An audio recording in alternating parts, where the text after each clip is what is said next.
On a la chance aujourd'hui d'avoir non seulement un passionné de l'automobile, une passion qui dure depuis 45 ans, un collectionneur, mais aussi évaluateur. Monsieur André Cloutier, bonjour. Bonjour, Bertrand. Et oui, une passion qui dure depuis 45 ans, mais je pense qu'il y avait d'autres générations avant qui étaient passionnés de voitures. Ça a commencé vers l'âge de 9-10 ans avec mon grand-père.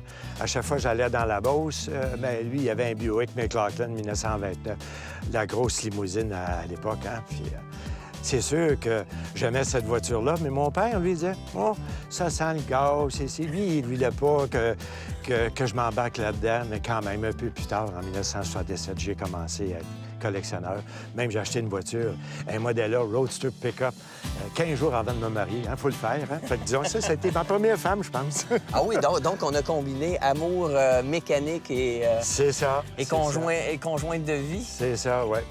Et là, on s'est dirigé vers la Lincoln 1961. Qu'est-ce qui a été le point pivot d'accrocher sur ce modèle?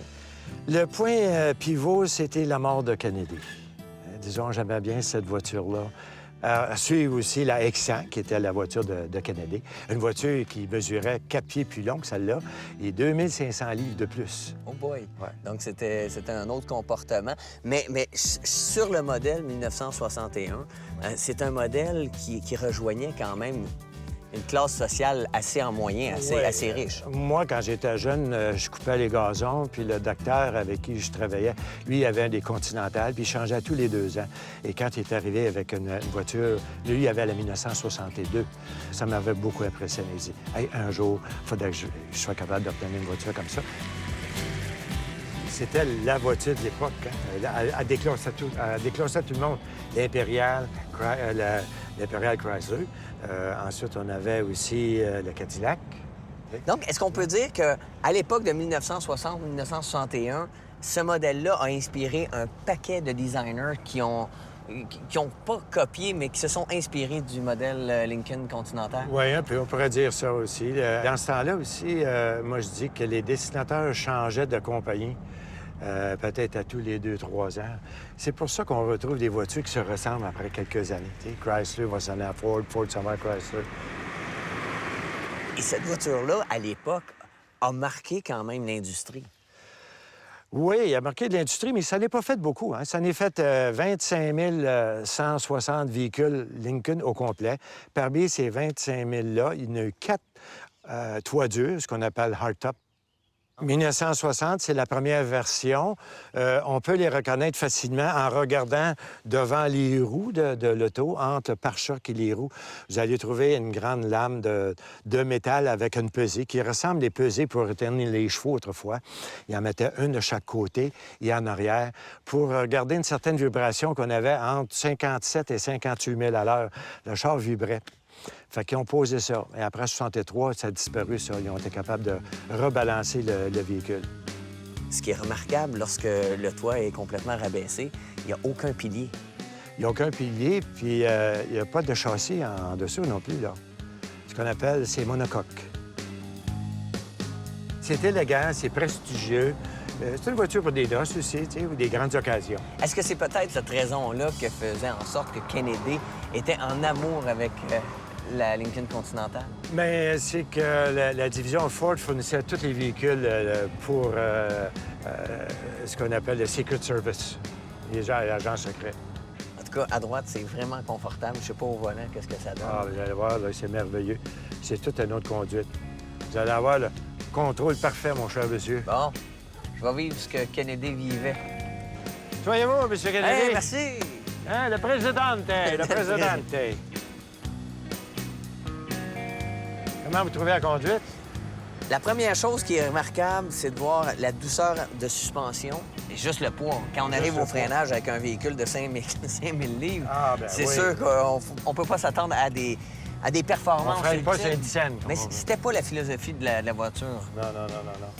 C'est vraiment une voiture faite pour le confort de la longue route, naturellement. C'est dans un chemin de campagne. Hein, je l'apprécie. C'est agréable de conduire avec ça. Et ce qui est génial, c'est que si la voiture pouvait parler, elle a vécu toutes sortes d'anecdotes, cette voiture-là. Oui, pas mal. Comme anecdote principale, au mois de mai 1987, j'ai fait une noce pour mon directeur de bureau, parce que j'étais dans l'assurance à l'époque, au stade olympique. Qu'est-ce qui est arrivé après, c'est que lors du souper, il y a quelqu'un qui veut te voir en avant. Fait que je m'en vais voir à la porte, puis c'est deux types de la GRC. Ils disent c'est à qui la voiture? Bien, c'est à moi, la voiture. Bon, avez-vous une carte d'affaires? On voudrait vous rencontrer personnellement. Donc, à ce moment-là, ils sont venus à mon bureau, ils viennent rencontrer, puis là, tout était top secret. C'était la reine-mère qui venait visiter les Black Watch pour le 125e anniversaire. Elle était colonel pour les Black Watch. Et ils ont tout fait ça au Stade Molson à Montréal, où les expos allaient pratiquer de temps en temps. Et là, j'ai pu prendre toutes les photos, le transfert de la reine de Cadillac dans une nouvelle voiture, mais j'avais pas le droit d'y parler. Mais j'avais pris un habit avec toutes les écussons que la GRC m'avait données pour pouvoir être achalé. Et j'étais le seul photographe à l'époque. Les autres étaient retirés en arrière. Les types de la GRC sont venus une deuxième fois à mon bureau, à Laval. Et là, ils ont inspecté la voiture avec un chien berger allemand qui a senti toutes les places. Il y avait un type qui était en tour, qui regardait voir s'il n'y avait pas des bombes, ces choses-là. Ils font une enquête sur toi, hein? Ça prend à peu près 2-3 mois. Là. Alors, ils ont fait une enquête sur la voiture. Puis une fois comme ça, ils ont scellé le char, puis ils ont mis une grande toile dessus avec des cadenas. C'était pas mal impressionnant de juste ça, là. J'étais fier. Fait que c'était une voiture qu'on peut dire royale. Est-ce que vous avez eu des commentaires de la reine d'Angleterre suite justement à sa balade dans votre voiture? Juste les lettres, elle m'a pas appelé pour offrir un café ou un thé. Que disait la lettre? La lettre, disons qu'elle avait bien apprécié, la reine-mère surtout, elle a bien apprécié le tour, même si c'était pas loin, parce qu'elle est partie en arrière du stadium pour faire le tour du stadium Molson. La reine-mère, elle, n'a pas donné de commentaire autant. Elle a donné un commentaire sur les photos. Ah oui?